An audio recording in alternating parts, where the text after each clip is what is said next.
this is really going to be a problem. With no money and no idea what to do, he repeated the thought over and over again in his mind. Well, it wasn't completely accurate to say he had no money. The wallet in his pocket was filled with all the cash he owned, enough to go on a little bit of a shopping spree if he had to, under normal circumstances. But in this case, no money is really the only way to describe the situation. Yeah, but the currency system here is completely different, isn't it? The young man flicked his rare notched 10 yen coin in the air and breathed a deep sigh. He didn't really have any features about him that stood out.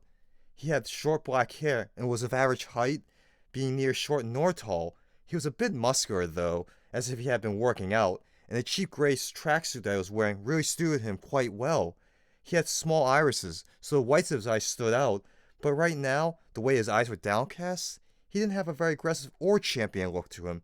He looked average enough to be quickly lost in that crowd, but right now, most of those passing by looked at him out of the corners of their eyes, as if they were looking at something strange they had never seen before.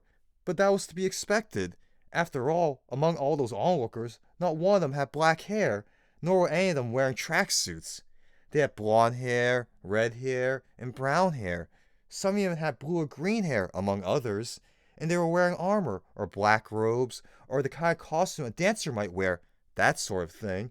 As he stood before the waves of open stairs, the young man crossed his arms and had no other option but to accept the truth. "This has got to be one of those," he said, snapping his fingers and pointing out toward the crowd of onlookers. "One of those so-called I've been summoned to another world deals, right?" he said as an ox cart-like vehicle pulled by a giant lizard-like thing crossed in front of him.